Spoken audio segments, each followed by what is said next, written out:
Hello viewers, welcome to my channel tax aware. तो viewers, आज के वीडियो में हम बात करने वाले हैं एक लेटेस्ट फंक्शनैलिटी के बारे में जो कल ही जीएसटी पोर्टल पर लाई गई है। नई चेंजेस और फ्रीक्वेंट चेंजेस आ रहे हैं जीएसटी पोर्टल पे।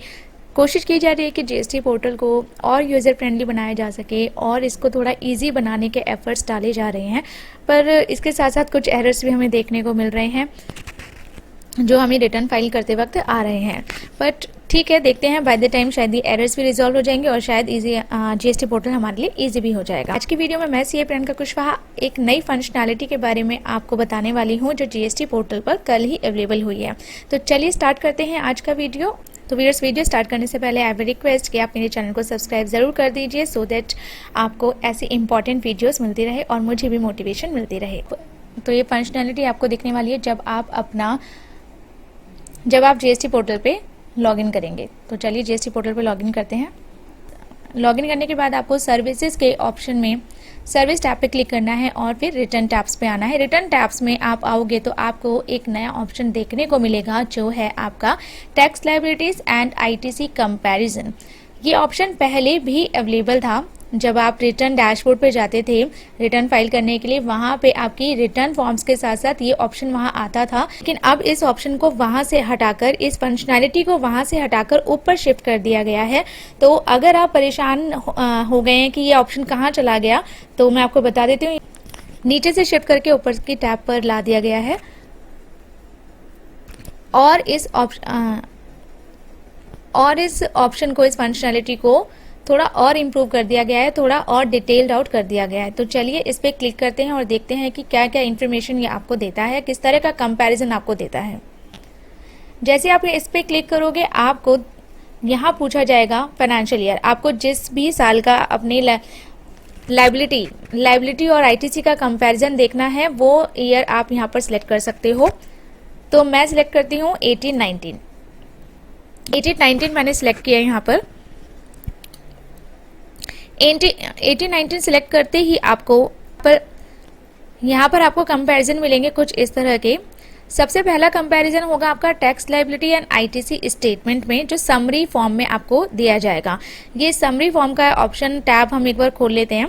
इस टैब में आप देख पाओगे tax liability as per GSTR 1 and as per GSTR 3B। GSTR 1 के अकॉर्डिंग जो आपकी टैक्स लायबिलिटी आ रही है, चाहे आप क्वार्टरली फाइलर हो चाहे आप मंथली फाइलर हो, दोनों के लिए ये टैक्स कंपैरिजन, ये आईटीसी कंपैरिजन आपको देखने के लिए मिलेगा।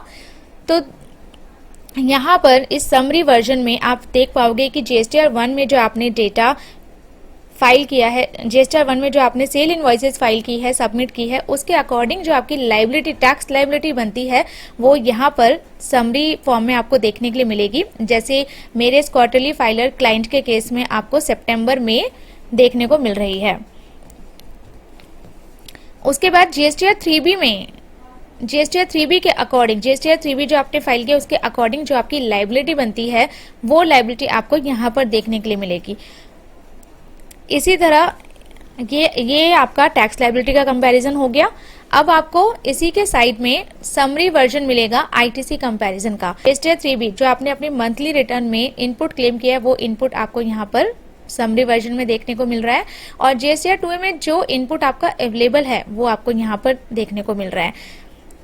तो ये एक समरी है कि कितनी टोटल टैक्स लायबिलिटी आपकी जीएसटीआर 1 के अकॉर्डिंग है, कितनी जीएसटीआर 3B के अकॉर्डिंग है, और कितना आईटीसी जीएसटीआर 3B में आपने क्लेम किया है और 2A में आपको कितना अवेलेबल है।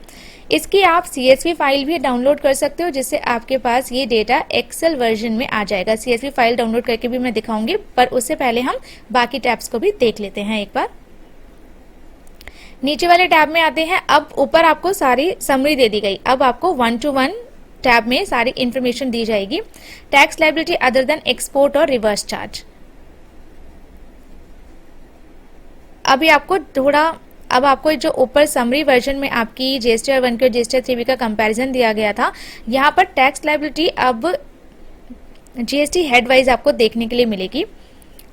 और यहाँ IGST, CGST, SGST as per आप यहाँ पर IGST, CGST, SGST as per 3B आपको मंथ वाइज देखने के लिए मिल रही है, और GSTR 1 के अकॉर्डिंग IGST, CGST, SGST की क्या क्या लाइबिलिटी है वो आपको इस साइड देखने को मिल रही है।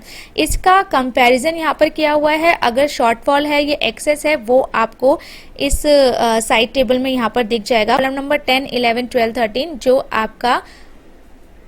जो आपकी GSTR 1 और GSTR 3B की लाइबिलिटी का एक रिकंसिलेशन है। अगर आपका शॉर्टफॉल है तो वो नेगेटिव होगा और रेड मार्क होगा, जैसे मेरा इस केस में है, और आपका एक्सेस है तो आपका पॉजिटिव होगा, जैसे ये ऊपर के केसेस में है।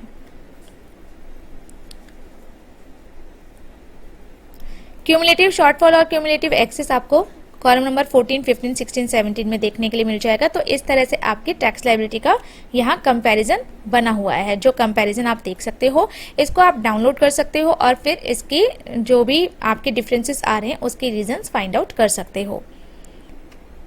अब देखते हैं नीचे की टैब में क्या हमें डिटेल देखने के लिए मिल रही है। यहाँ पर tax liability due to reverse charge, तो रिवर्स चार्ज से रिलेटेड आपका कंपैरिजन इस टैब में आपको देखने के लिए मिलेगा।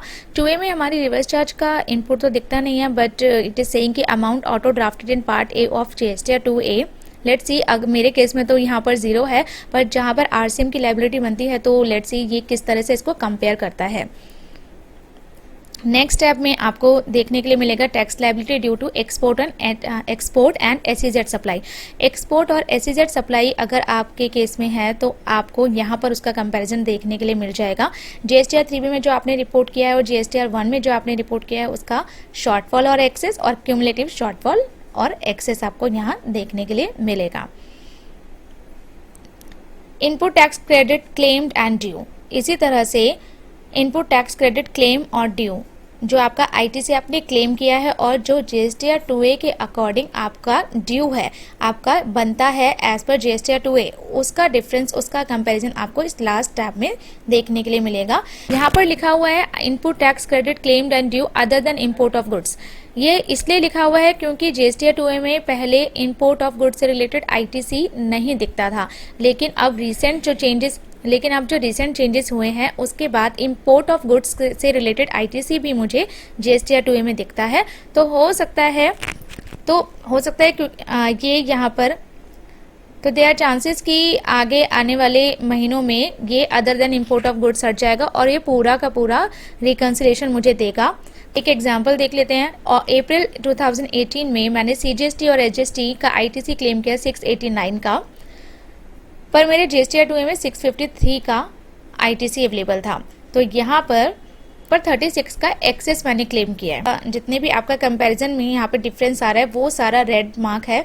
रेड मार्क जितनी भी है मतलब वहाँ पे कोई ना कोई डिफरेंस है, तो वो आपको चेक करना है कि ये रेड मार्क क्यों है और क्या डिफरेंसेस हैं। तो ये आप इसकी CSV फाइल आप डाउनलोड कर सकते हो, जो एक्सेल वर्जन में आपके पास आ जाएगा। कुछ इस तरह से आपको दिखेगा,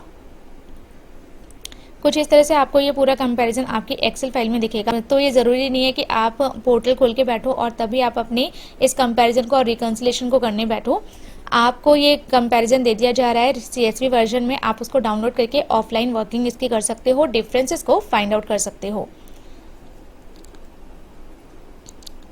तो एग्जिस्टिंग ऑप्शन जो कंपैरिजन वाला था उसमें काफ़ी चेंजेस कर दिए गए हैं, उसको काफ़ी डिटेल्ड आउट कर दिया गया है ताकि आपको एक रजिस्टर्ड पर्सन को हेल्पफुल हो ये ऑप्शन। इस वीडियो को लाइक कीजिए, शेयर कीजिए और मेरे चैनल को सब्सक्राइब करना तो बिल्कुल ना भूलें। मिलते हैं जल्दी नेक्स्ट अपडेट में।